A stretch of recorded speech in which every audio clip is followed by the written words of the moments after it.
mencaci kita. Ini gara-gara Umi Pipik, gara-gara Ustaz Jeffrey, saya jadi sepi, anak saya gak ada yang kembali. Gitu. Ini dakwah, ini yang dilakukan Rasulullah, memuliakan orang lain. Karena saya saat kita memuliakan orang lain tanpa kita minta dimuliakan, Allah langsung yang akan memuliakan kita. Saat kita berbuat baik tanpa minta dibalas kebaikan kita, berbuat baik saja, maka Allah akan memperlakukan kita lebih dari apa yang kita lakukan pada orang lain. Ini yang diajarkan Rasul. Alhamdulillah. Kalau berbicara, aduh sebenarnya saya malu yang muda. Rumah tangganya juga diberikan kesempatan sama Allah baru 13 tahun saja. Kalau ibu-ibu di depan saya rumah tangganya udah ada yang 25 tahun, 20 tahun. Berarti pengalamannya sudah jauh lebih hebat ibu-ibu. Kalau saya harus berbicara tentang apa nih? Keluarga. Tapi kita bicara tentang keluarganya Rasulullah SAW. Bukan keluarga manusia yang belum dijamin masuk surga. Saya belum dapat jaminan diri saya masuk surganya Allah. Kita berkeluarga harus mempunyai misi dan visi. Kalau Rasul tadi mempunyai misi saat membawa mengenalkan Islam, misinya Rasul memanusiakan manusia. Asbab memanusiakan manusia, para pembenci jadi cinta sama Rasul. Nenek Yahudi yang meludahi Rasul setiap hari jadi cinta, jadi memeluk Islam. Ini cara Rasul memanusiakan manusia. Kita tahu ceritanya, ada seorang nenek Yahudi setiap hari meludah. Rasul lewat diludah. Rasul lewat, nenek itu meludah lagi. Suatu hari Rasul lewat, nenek itu tak ada. Rasul sedih, kehilangan. Mana orang yang biasa meludahi aku? Nah, kalau saya mah beda mungkin. Saya lewat di rumah tetangga diludahi, besok lewat lagi, besok tak mau lewat lagi saya. Begitu lewat, yang meludah nggak ada, senang. Alhamdulillah, kemana nih orang? Dengar dia lagi sakit, syukurin. Itu saya. Kalau Rasul nggak, sedih.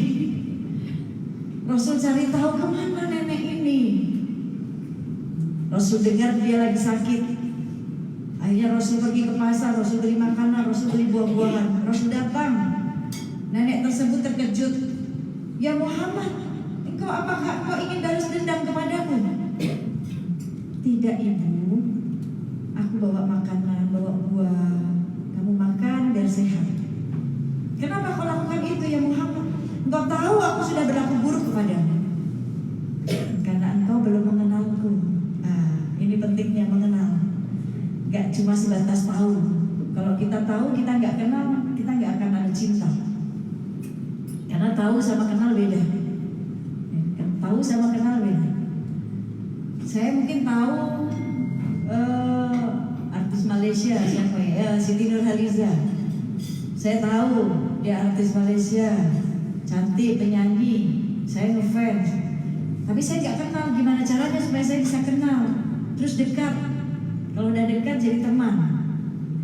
Saya harus cari tahu tinggal di mana, hobinya apa, makanan kesukaannya apa, kan gitu kalau orang cari tahu. Sampai akhirnya Allah takdirkan ketemu, kenal, bisa dekat. Begitu.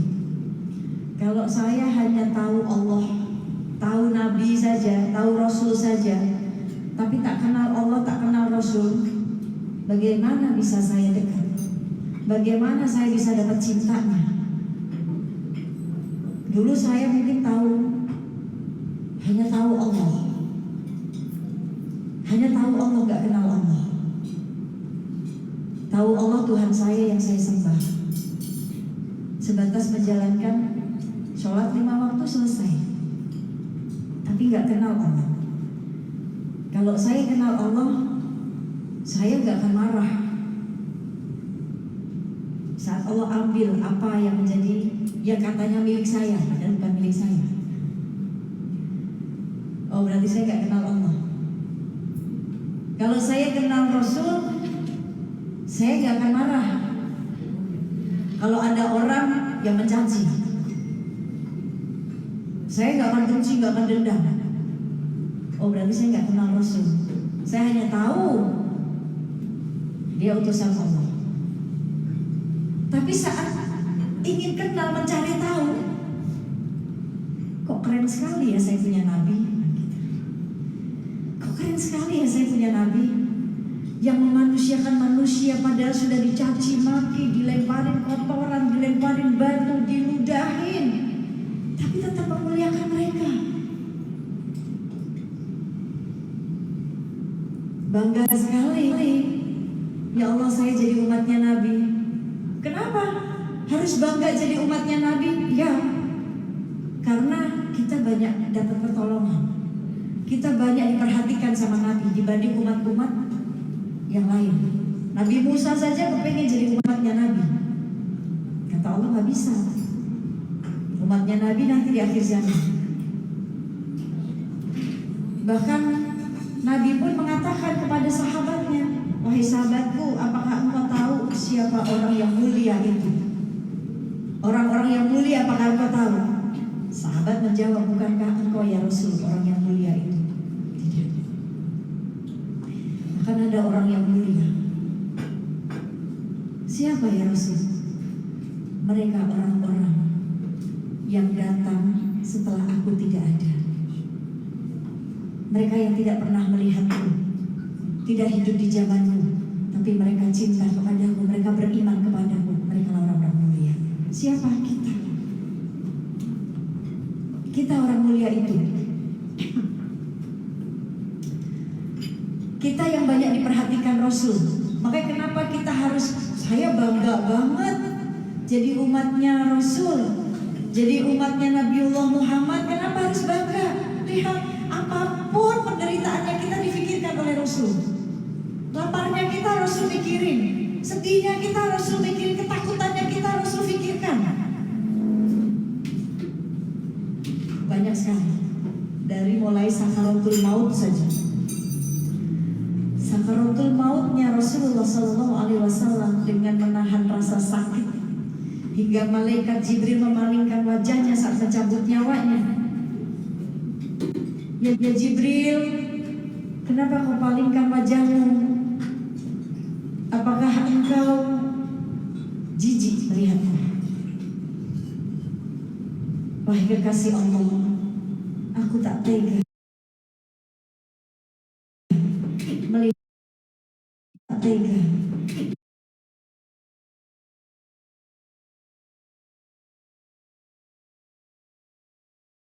Melihat wajahmu kesakitan, tak tega.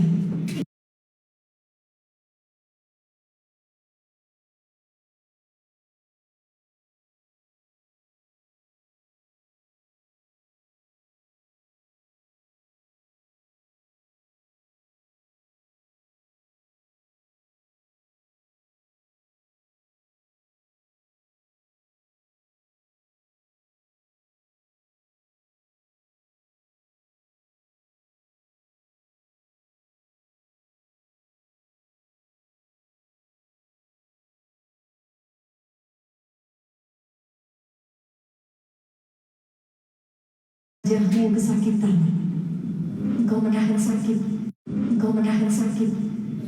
Ya Jibril, sakit sekali Jibril. Ya Jibril, sakit sekali Jibril.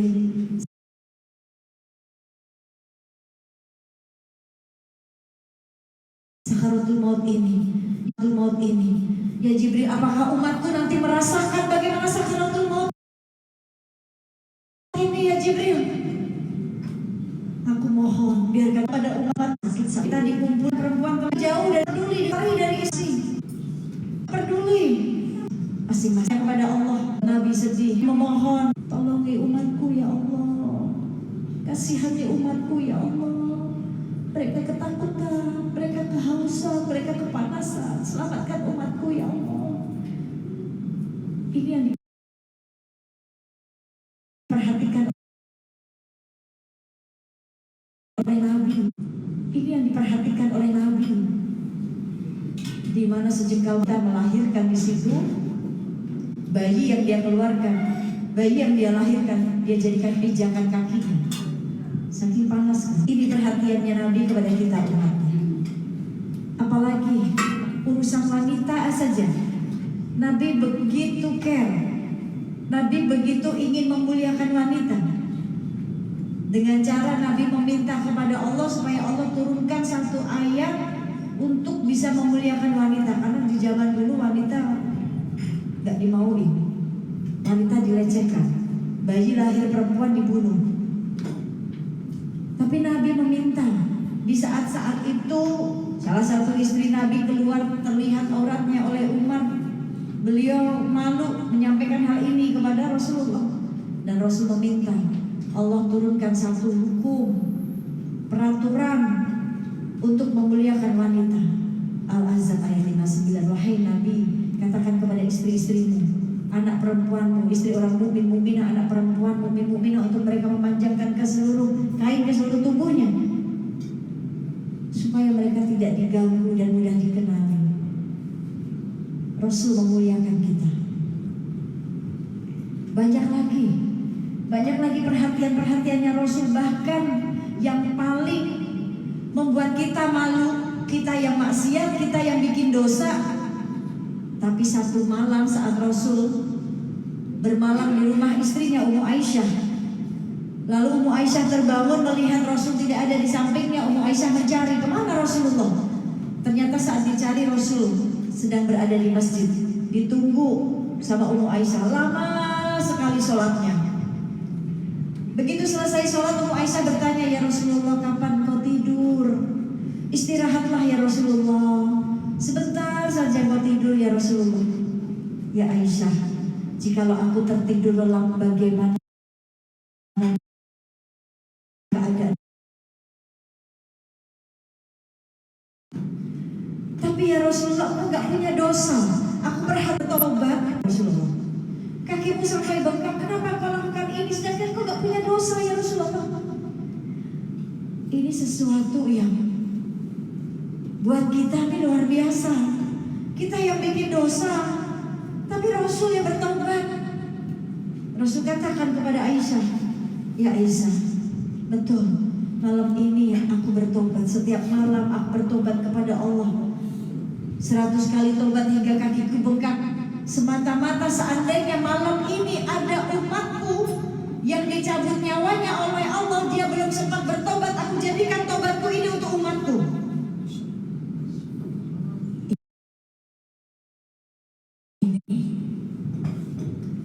Bangga kita punya Nabi yang keren sekali. Lalu apa yang sudah kita berikan supaya Nabi ini bangga sama kita? Banyak hal. Urusan dalam rumah, kita bicara di rumah tangga sekarang, masuk dalam urusan rumah tangga.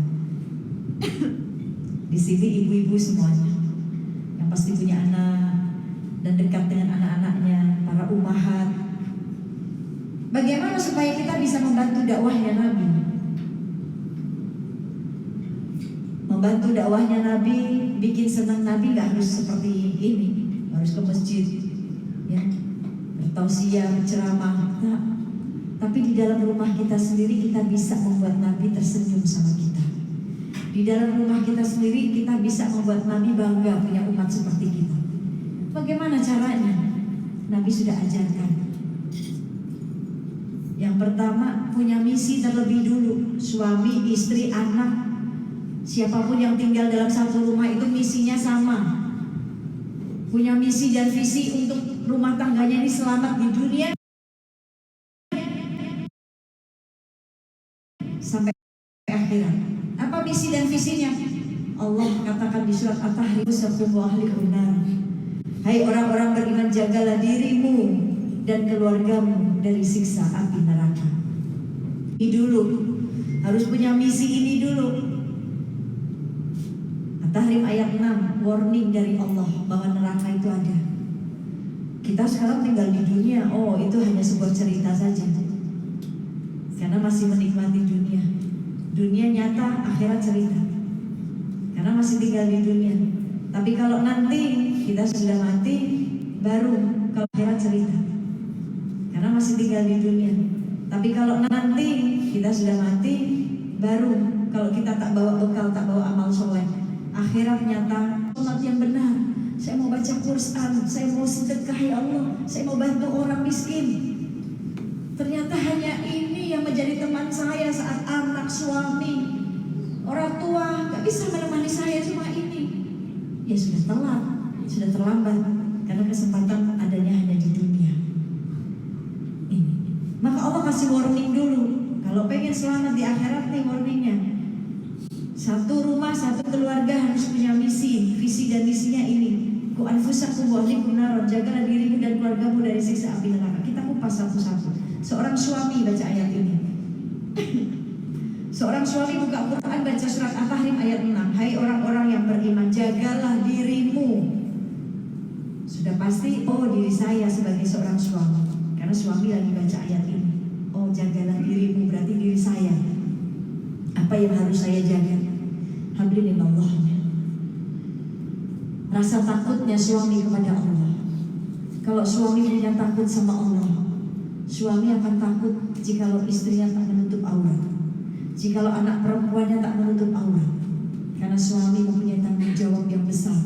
Tiket surganya seorang istri ada pada diri suaminya. Hatta suaminya itu belum soleh, hatta suaminya itu belum mau sholat, tetap tugas seorang istri taat. Karena istri tak bisa kasih hidayah, hanya bisa doa. Karena ada 3 doa nih, 3 doanya perempuan yang doanya sebanding dengan doanya 70 wali. Ada 3 doa wanita yang doanya itu doa luar biasa, doa melebihi doanya 70 wali. Yang pertama, doa anak perempuan kepada ayahnya. Doain ayah kita, jerih payahnya, keringat dia yang memuncul buat mencari nafkah dulu buat kita, menyekolahkan kita. Doakan, sekalipun sudah wafat. Ada yang bertanya kepada Rasulullah, ya Rasulullah, orang tuaku sudah meninggal, apakah aku bisa berbakti kepada kedua orang tuaku yang sudah meninggal? Bisa. 1, doakan. Kedua, sambung silaturahmi kerabatnya. Jikalau dia punya kakak, jikalau dia punya adik, sambung, tanyakan kabarnya. Tanyakan apakah di rumahnya punya beras, bantu. Muliakan kerabat, muliakan teman-temannya. Sambung silaturahmi. Itu cara bakti kepada kedua orang tua yang sudah meninggal. Maka doa anak perempuan, yang pertama doa anak perempuan kepada ayahnya. Yang kedua, doa seorang ibu kepada anaknya. Kita dikasih surga oleh Allah. Al-jannatu tata'adha min ummahat. Surga ada di telapak kaki ibu. Tapi surga itu bisa mendekatkan kita, bisa menjauhkan kita. Bisa membuat Allah pun gak ridho, Allah pun ridho sama kita. Nah ini hati-hati. Kadang kita tahu kita dikasih surga, ridhonya Allah ada pada ridho kita, ridhonya kita ada pada ridho Allah. Kalau kitanya gak ridho sama anak kita, Allah gak ridho kan gitu. Contoh misalkan sudah bukan zaman Siti Nurbaya ya, menjodohkan anak karena hanya melihat bebek bobot bibit apalah itu. Terus tiba-tiba anak punya pilihan sendiri yang orang tua nggak sah, marah. Pokoknya mama nggak ridho kamu sama dia. Saat itu surganya menjauh. Karena doa seorang ibu ini penting. Doakan yang baik. Semoga membahagiainya dengan pilihan. Ini banyak ulama-ulama terlahir jadi ulama hebat karena doa seorang ibu. Imam Sudais, Imam Masjidil Haram, kecilnya nakal, lari-lari, suka lempar debu. Di saat uminya sedang masak, di saat uminya sedang menyediakan makanan untuk tamu, Sudais kecil lempar-lempar debu hingga masuk ke makanan. Uminya gak marah, mendoakan, kelak kamu akan jadi imam besar Masjidil Haram. Pergi sana ke Masjidil Haram. Betul, jadi imam besar sekarang. Imam Bukhari atas doa seorang ibu. Ini. Yang ketiga, doa istri untuk suaminya. Nah, ini yang penting. Banyak doakan suami. Suami keluar cari nafkah, cium tangannya, istri ambil wudu, sholat, doain supaya Allah jaga dari yang haram, Allah berikan yang halal. Allah jaga dimanapun. Karena kita 24 jam tak bisa ngawasin suami, nggak mau juga suami diawasin. Tapi bisa mendoakan dan baik sangka. Ini 3 doa ini. Sayyidah Fatimah putri Rasulullah, setiap malam kita tahu beliau ahli ibadah, tak pernah terlewat beribadah malamnya. Suatu hari putranya Husain mendengar doa-doa yang selalu diucapkan oleh ibunya. Suatu hari bertanya, "Wahai Umi, aku sering mendengar setiap malam engkau mendoakan orang-orang, tapi gak pernah mendoakan meminta untuk dirimu sendiri. Yang kau sebut namanya adalah orang lain. Kau sebut namanya adalah orang lain. Tapi untukmu gak ada. Kenapa ya Umi? Bahkan kepada orang yang membencimu, membenci kakek kita, engkau doakan. Kenapa ya Umi?" Maka Fatimah menjelaskan, "Wahai putraku Husain, apakah engkau tidak mau doamu itu tak ada hijab ke Allah? Tidak tahu engkau sedang mendoakan mereka, doamu langsung diaminkan oleh malaikat, dikabul oleh Allah." Ini, maka doakan. Doa istri itu Masya Allah sebanding dengan doanya 70 wali. Maka kembali ke ayat ini, untuk urusan rumah tangga, kita kepengen rumah tangga kita selamat. Allah kasih warning, At-Tahrim ayat 6, "Jagalah dirimu dan keluargamu dari siksa api neraka." Seorang suami baca ayat ini, dia harus mampu menjaga habli minallahnya. Dia harus mampu memberikan nafkah akhirat, bukan cuma nafkah dunia saja, tapi akhiratnya dikasih, diberi, dididik istrinya. Dalam hadis dikatakan, Allah merahmati seorang suami yang terbangun di tengah malam, lalu dia percikan air di wajah istrinya dan membangunkan istrinya untuk sholat malam. Allah merahmati suami tersebut.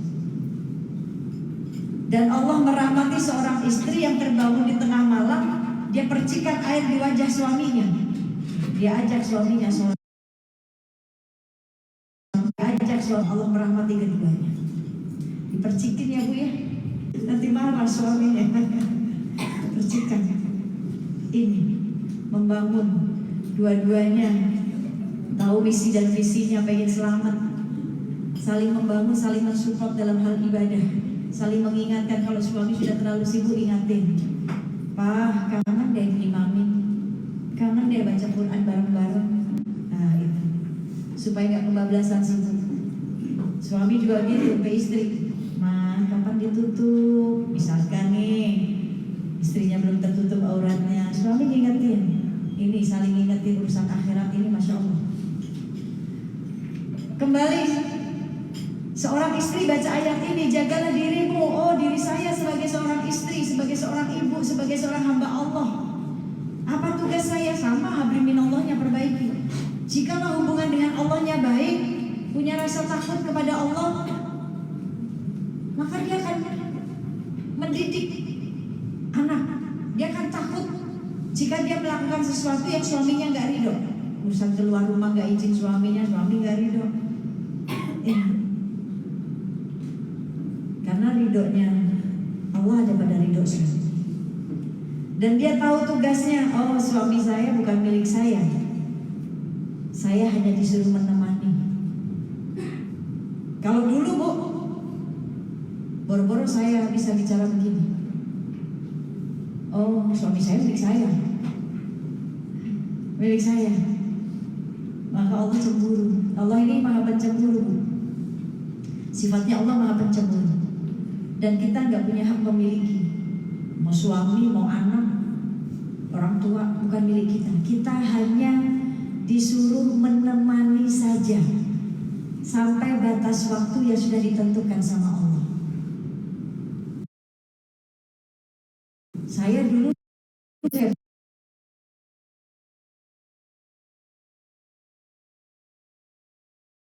pikir dia milik saya, di rumah milik saya, di luar milik orang banyak.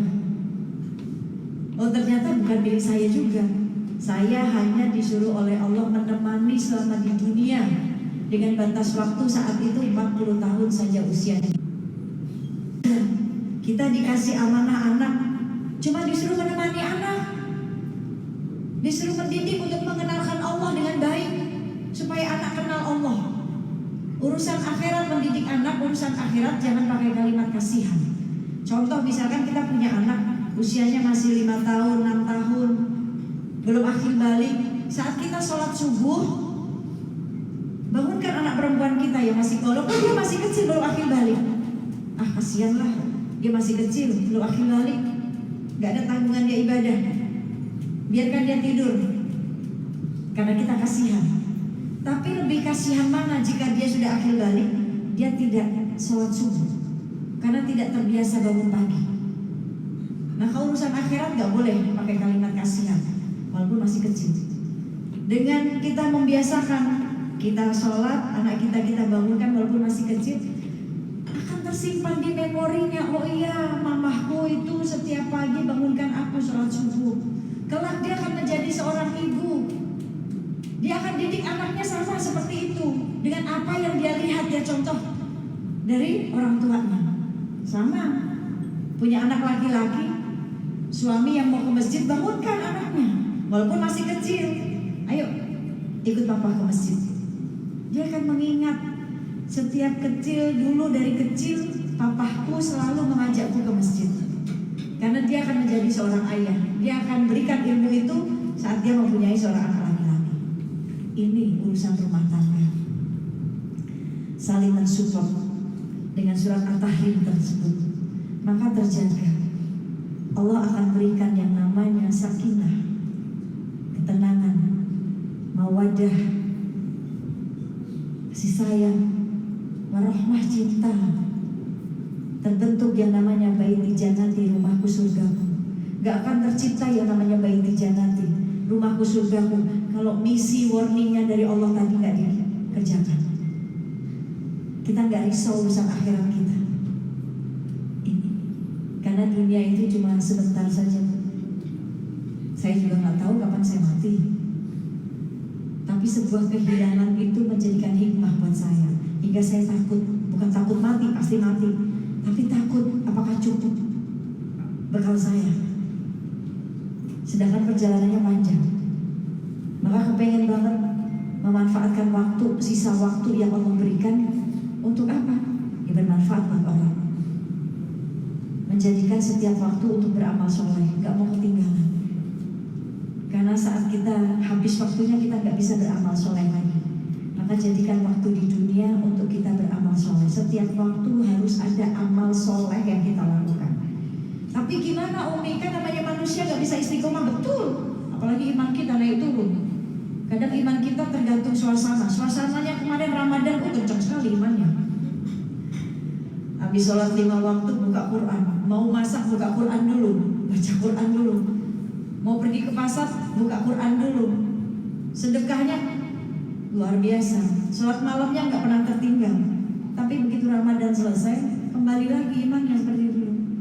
Bagaimana supaya istiqomah Umi? Butuh signal yang bagus ke Allah. Itu tadi, mengenal Allah. Kalau cuma sebatas tahu Allah, kita cuma ngerjain apa yang diperintahkan Allah, tapi gak kenal Allah, gak merasakan bahwa Allah ini maha mengawasi kita. CCTV yang tak pernah padam itu Allah. Jalin koneksi, sinyalnya kencengin. Kalau kita punya handphone kita tak ada sinyal, kitanya repot sekali. Handphonenya digoyang-goyang, kadang kita keluar supaya dapat sinyal. Apalagi kalau kita nggak punya kuota, makin repot. Cari wifi,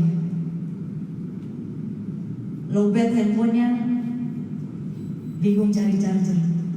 Handphone benda mati, hanya untuk komunikasi dengan manusia saja. Kita segitu repotnya. Kalau kita lagi pergi, handphone tertinggal, pasti kita balik lagi.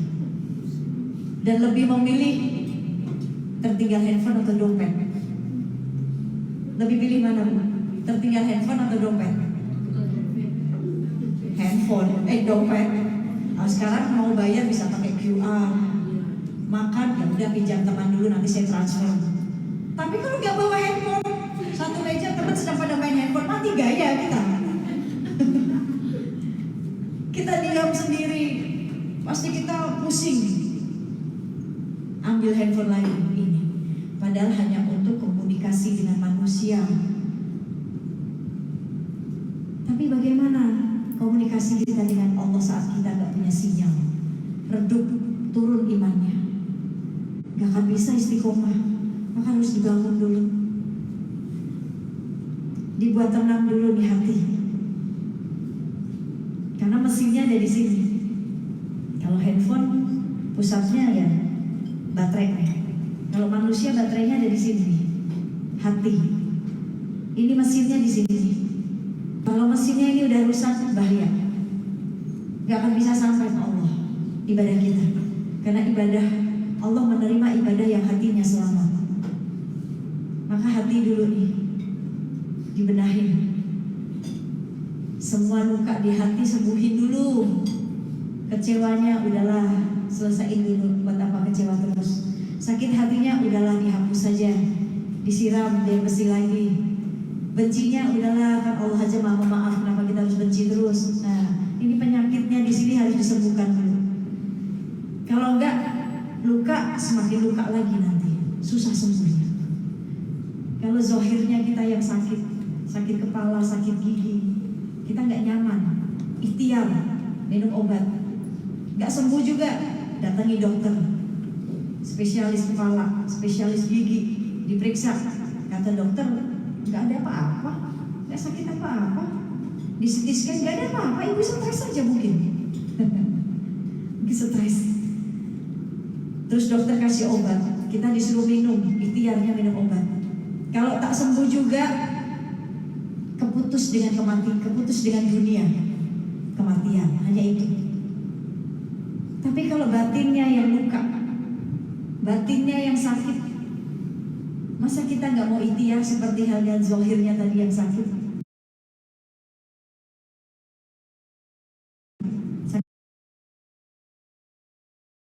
Sakit kepala, kita nggak nyaman, ikhtiar, kita nggak nyaman, ikhtiar minum obat, pengen sembuh.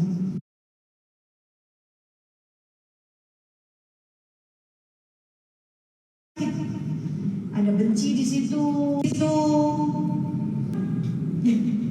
stadium 4 sakitnya. Urusan medis sudah innalillahi wa inna ilaihi raji'un. Dokter sudah menyerah.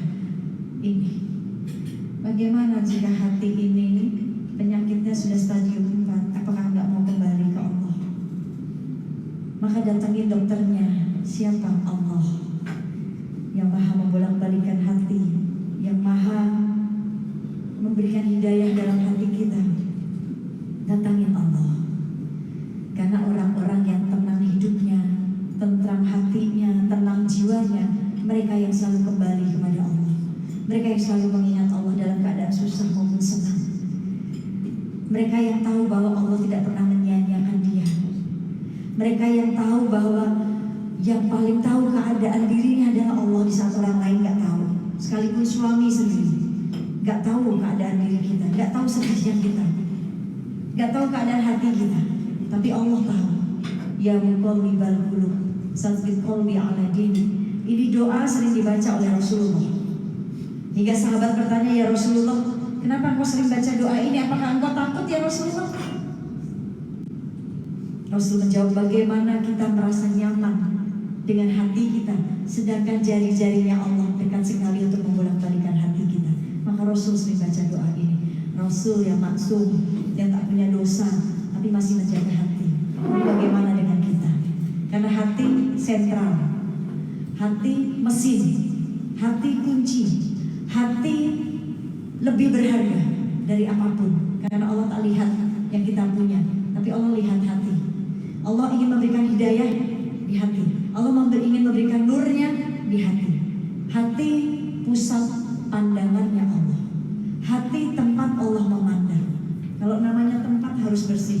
Ini ada gelas, saya mau nuang air. Kalau kalau gelasnya kotor saya nggak akan tuang. Sekalipun airnya zam-zam, saya nggak akan minum di tempat gelas yang kotor. Nggak akan saya tuang. Allah saat ingin memberikan nur cahayanya, hidayahnya, kasih sayangnya, Allah lihat dulu hati hambanya. Jikalau hatinya penuh luka, bersihin dulu, baru Allah akan berikan hidayahnya, baru Allah akan berikan cahayanya. Orang-orang yang mendapatkan nurullah, mendapatkan cahaya hati, dia selalu takut dengan dosa-dosanya. Dia akan selalu sering menangis mengingat dosanya. Ini orang-orang yang dapat cahaya dari Allah hatinya. Dia akan mendapatkan ketenangan. Karena orang yang tentram hatinya, orang yang tenang hatinya, mereka adalah orang yang bahagia. Kenapa? Dekat dengan Allah. Surat Ar-Ra'd ayat 28. Alladzina amanu wa tatma'innul qulubuhum bi dzikrillah. Ala bi dzikrillah tatma'innul qulub. Mereka orang-orang yang hatinya tentram hanya dengan mengingat Allah. Karena hanya dengan mengingat Allah hati menjadi tentram. Ibu-ibu yang saya hormati, yang saya muliakan, saya pun sama Bu, saya sedang mencari, sedang ingin kenal lagi dekat dengan Allah. Saya nyari doa, kita semuanya bakalan pulang. Kita semua bakalan pulang, tapi kepulangan yang ditunggu itu jauh lebih enak. Kita kumpul di sini. Saat pulang, orang-orang rumah kita biasa aja, nggak nungguin kita, nggak enak. Kita rindu, tapi orang-orang di rumah nggak rindu sama kita, nggak enak. Maka kepulangan yang dirindu oleh Allah, kepulangan yang ditunggu hingga Allah berikan tempat yang indah, kubur kita indah. Maka di dunia tempatnya untuk sama-sama mengenal Allah melalui hati kita. Hati adalah sarana mengenal Allah. Saya sedang belajar.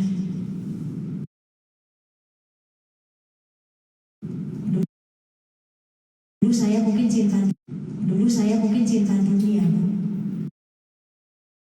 Tapi saya bakalan keliling dari masjid ke masjid, dari kota ke kota, sampai dari negara.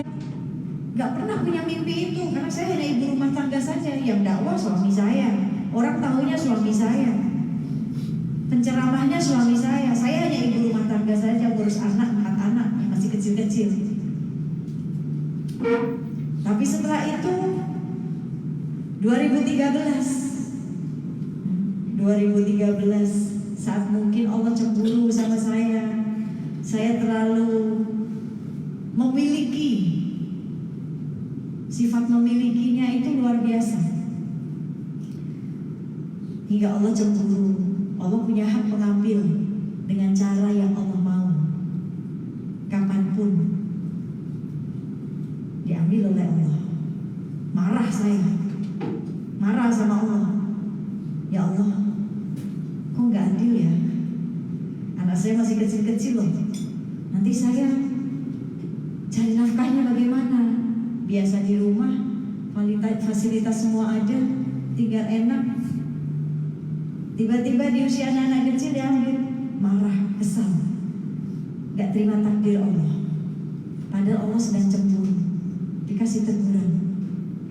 Tak lama ayah saya selesai dipanggil suami, saya baru kejar dunia buat nafkahi anak-anak. Ada diajak main film, ambil. Main sinetron, ambil. Penyanyi, ambil. Semua dikerjain hanya untuk mengumpulkan buat anak-anak. Lalai lagi sama Allah, kejar dunia, tak ada capeknya. Sampai akhirnya 2013 beliau meninggal. 2014 ini teguran dari Allah. Di saat saya gak kenal Allah, di saat saya hanya tahu Allah saja, di saat saya gak kenal Allah, ini maha pencemburu. Allah mampu mengambil apapun yang Allah mau. Allah mampu memberikan kehendak yang kadang gak sesuai dengan maunya kita. 2014 saat rumah saya terbakar, walaupun ada yang bakar, gak nggak tahu tujuannya apa. Anak muda yang membakar. Di saat saya tertidur lelap, setengah 3 terbangun karena kamar panas sekali. Saya seperti disangrai. Terbangun. Kamar dingin, AC-nya paling dingin tapi panas. Buka pintu kamar, api sudah mengepung. Asap tebal, lampu mati. Keluar lewat pintu kamar teras, teriak-teriak minta tolong. Tak ada satupun orang yang menolong, tak ada satupun orang yang dengar. Berusaha menyelamatkan anak-anak dengan perasaan sendiri. Di situ yang saya marah sama Allah. Ternyata di situ Allah buktikan Allah itu dekat sekali, sedekat berat nadi. Allah itu tahu keadaan kita. Sesuatu yang mustahil bagi saya bisa keluar dari kebakaran itu, tapi Allah punya cara yang lebih mustahil lagi buat kita. Kalau bukan Allah yang nyelamatin, kalau bukan Allah yang kasih kesempatan saya, mati saya semua sama anak-anak saya, sama pembantu, sama supir saat itu yang ada di rumah, mati semuanya. Tapi Allah kasih kesempatan. Di saat kehilangan suami, diingetin sama Allah, masih gak mau kembali. Di saat kehilangan orang tua, diingetin lagi gak mau popularitas, dipuji orang senang, dikenal orang senang. Gak kenal Allah. Sholat saja, gak dapat khusyuknya, gak dapat nikmatnya. Sholatnya dikejar dengan waktu, ada pekerjaan. Sholat rakaat pertama khusyuk, baca pelan-pelan. Rakaat kedua mulai buyar. Rakaat ketiga bingung. Tadi sudah rakaat ketiga atau keempat ya? Sering begitu gak Bu? Sering lupa ya. Ini karena kita gak fokus dengan Allah. Maka kebakaran itu yang membuat saya titik balik saya. Saya pengen mengenal Allah. Allah sudah begitu dahsyatnya, baiknya sama saya. Saya dibisikin gak denger, gak ngedengerin. Saya dicolek, gak mau tengok. Sombong sekali kamu jadi hamba. Ditampar, ceder, habis semuanya. Baru terima kasih ya Allah, Engkau ada ya Allah. Ini kemana aja kata Allah. Baru di situ ya Allah kasih petunjuk buat saya, supaya saya menerima takdir, beriman. Oh ternyata beriman gak cukup kita sholat saja Bu. Kita beriman kepada Allah gak cukup kita sholat, gak cukup kita sedekah, gak cukup kita puasa, gak cukup kita baca Quran, zakat, gak cukup itu. Tapi beriman, kita mengimani, menerima takdir, kehendak yang sudah Allah tetapkan dalam diri kita dengan ujian-ujiannya. Itu baru beriman.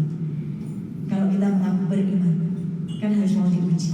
Nah itu, di situ saya mulai mengenal Allah. Gak ada satupun yang saya punya saat itu. Rumah habis, pakaian saya habis semuanya. Apa yang saya kejar di dunia, perhiasan semua habis terbakar. Koleksi tas saya habis semuanya. Gak disisain satupun. Tapi bersyukur ya Allah. Bersyukur Kau masih kasih kesempatan ya Allah. Yang disisain hanya anak-anak. Oh ini harta saya. Yang kelak bisa membawa saya ke surga, bisa membawa saya ke neraka. Hanya itu. Tapi yang saya kejar, bahkan popularitas sendiri gak bisa nyelamatin saya saat itu. Ini mengenal Allah. Ingat, Allah gak pernah ninggalin kita. Kalau bicara tentang rumah tangga, kita lihat rumah tangga Siti Hajar yang terakhir saya bicara. Siti Hajar, Asia. Kita tahu Asia bersuamikan Fir'aun. Suami ibu kayak Fir'aun tak? Tak kan? Masih baik. Taat saja udah. Cari surganya, cari tiket surganya. Asia suaminya seperti Fir'aun. Suaminya zalim, tapi dia tetap taat, beriman kepada Allah. tetap melayani suaminya walaupun suaminya zalim. Hingga keimanannya Asiyah, hingga taatnya seorang istri kepada suaminya diabadikan di dalam Quran. Doanya Asiyah diabadikan sama Allah di dalam Quran. Karena Allah memberikan perumpamaan Asiyah istri Fir'aun ini adalah orang yang beriman, istri yang beriman. Apa doanya? Di surat At-Tahrim ayat 11. Ya Allah, bangunkanlah aku satu rumah di surga dekat denganmu ya Allah, dan jauhkan aku dari orang-orang yang zalim, dari siksanya Fir'aun. Saat itu Fir'aun menyeret istrinya, diikat di sebuah besi di padang tandus, disaksikan oleh kaum-kaumnya Fir'aun. Dia akan menyiksa istrinya. Begitu disiksa, mau disiksa, Asiyah berdoa kepada Allah. Itu doanya tadi, diabadikan di Quran At-Tahrim ayat 11. Saat Fir'aun belum sempat menyiksa, Allah sudah cabut nyawa Asiyah. Taat sama suami, tugas dia cari ridhonya Allah. Siti Hajar, Allah memberikan penghormatan yang luar biasa. Asbab Siti Hajar kita bisa sa'i, menjadi sah, rukun sah haji dan rukun sah umroh. Asbab siapa? Seorang wanita yang tangguh, yang beriman, ditinggalkan suaminya dengan perasaan yang luar biasa. Bertanya, apakah ini menyuruhmu untuk meninggalkanku di sini? Iya, kata Nabi Ibrahim, di sini. Siti Hajar mempunyai kalimat yang indah. Jikalau Allah yang menyuruhmu, aku ridho, karena aku yakin Allah tidak akan menyia-nyiakanku. Berjalan dari Sofa ke Marwah, Ismail menangis meronta-ronta, haus, air susu Hajar sudah kering. Dia berjalan Sofa Marwah, tak ada apa-apa. Allah lihat prosesnya, Allah lihat perjuangannya, sampai akhirnya dari kaki Ismail keluar yang namanya air Zam-Zam, diambil oleh Hajar. Prosesnya, Allah lihat perjuangannya, sampai akhirnya dari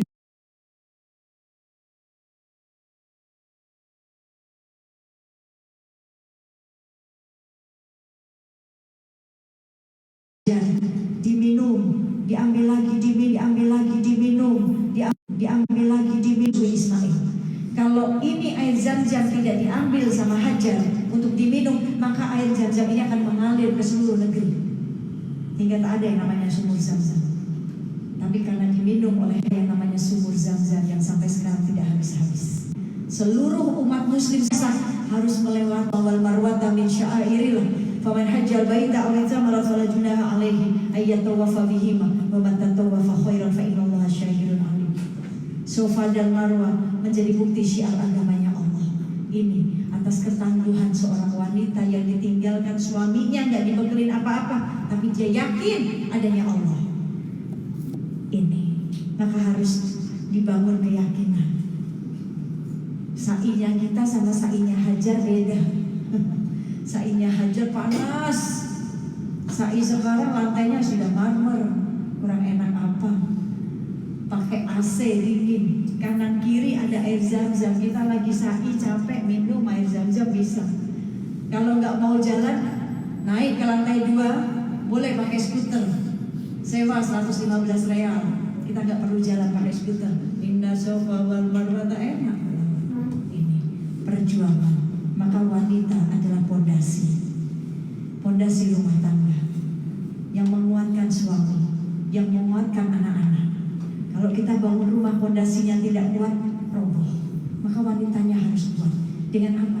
Keimanannya, taatnya kepada Allah. Ini yang terakhir, soal perniagaan. Kita mencontoh Khadijah, seorang janda kaya raya, kekayaannya separuh kota Mekah.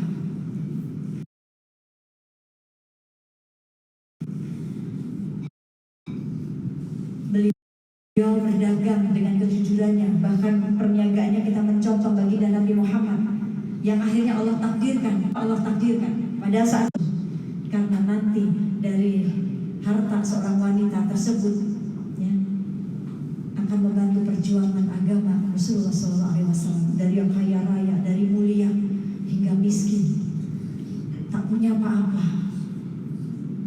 tapi Allah menitipkan salam. Coba, siapa wanita yang dititipi salam langsung oleh Allah. Kalau bukan Ummu Khadijah, tak ada yang lain. Ummu Khadijah membantu perjuangan Rasul. Ini seorang istri harus mencontoh apa yang dilakukan oleh Khadijah saat suami terpuruk, support suami. Jangan suami terpuruk sudah tak punya pekerjaan kita tinggalkan. Jangan. Lihat Khadijah. Saat Rasul diriwayatkan terakhir Rasul pulang dalam keadaan letih lelah. Rasul ada di pangkuan Ummu Khadijah tertidur. Khadijah melihat, memandangi wajah Rasul yang lelah, diusapnya rambutnya. Khadijah menangis, air matanya menetes kena pipinya Rasul. Rasul terbangun, bertanya, "Wahai Khadijah, kenapa engkau menangis? Apakah engkau menyesal menikah denganku? Apakah engkau gak bahagia menikah denganku? Dulu engkau wanita kaya, engkau kuliah, tapi begitu engkau menikah denganku, engkau menjadi miskin. Apakah ini yang membuatmu menangis?" "Tidak ya Rasulullah. Wanita mana yang tidak bahagia menikah denganmu ya Rasul? Aku menangis karena perjuangan dakwahmu belum selesai, tapi harta kita sudah habis. Jikalau nanti aku mati dan engkau masih melanjutkan dakwah, gali tulang-tulangku ini, rakit untuk membantu menyeberangmu di jalan dakwah." Ini yang dilakukan Khadijah. Bahkan saat Rasul dibenci oleh orang lain, dicaci, Khadijah bertanya, "Siapa orang-orang yang mengusirmu? Siapa orang-orang yang mencacimu?" Rasul katakan, "Si fulan, fulan, fulan." Apa yang dilakukan Khadijah? Dia buka buku, dia catat, dia ingat, "Oh, ini si fulan pernah punya hutang bisnis terhadap saya." Dia tulis, dikasih bon sama Khadijah, dikirimin bill. Nih, kalau kau tak bayar, ya. Bilnya itu menjadi sebuah pengancaman. Jangan hina suamiku. Jikalau kau masih menghina, ini bil kamu. Kamu masih punya hutang terhadapku. Ini seorang istri. Muamalahnya di saat seorang suami sedang terpuruk, dia tetap bermuamalah. Di saat seorang istri dikasih kesempatan sama Allah untuk membantu suami, maka seorang istri tidak punya hak untuk merendahkan suami. Disitulah justru Allah sedang berikan pahala yang luar biasa untuk istri. Di saat suami terpuruk, tak ada pekerjaan, tapi istri punya semangat, istri bisa bermuamalah, istri bisa berniaga, tetap suami tetap jadi pemimpin. Bukan istri yang lantas berpindah tempat dia menjadi pemimpin, tidak. Di rumah, istri tetap jadi budaknya suami, yang melayani suami, tetap membantu suami. Yang jadi pemimpin tetap suami, tapi istri jadi ratunya rumah tangga. Hingga nanti ratu rumah tangga ini jadi ratunya bidadari surga. Insya Allah. Ini saja yang bisa saya sampaikan. Sedikit ini yang dari bodoh ilmu, bukan ustazah yang usianya masih muda. Saya harus banyak belajar dari ibu-ibu yang pengalamannya sudah banyak dibanding saya. Tapi semoga ini bermanfaat dan senang sekali saya bisa bersilaturahmi di sini. Semoga Allah perkumpulan ini mendatangkan rahmatnya dari Allah Subhanahu Wa Taala. Allah perbaiki iman kita, Allah berikan hidayah kepada kita, Allah selamatkan kita di dunia wal akhirat, Allah jaga keluarga kita, Allah kelak ambil kita dalam keadaan kita sedang beriman. Husnul khotimah, insyaallah. Sirul Fatihah. A'udzubillahi minasyaitonir rajim. Bismillahirrahmanirrahim. Alhamdulillahirabbil alamin, arrahmanirrahim, maliki yaumiddin.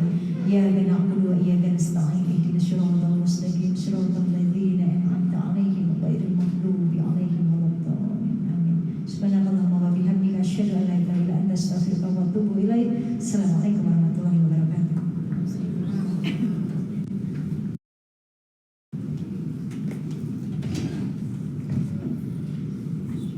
Terima kasih. Alhamdulillah, terima kasih banyak Ustazah Umi, Bibi. Prabowo. Prabowo. Prabowo. Prabowo. Prabowo. Prabowo. Prabowo. Prabowo. Prabowo. Prabowo. Prabowo. Prabowo.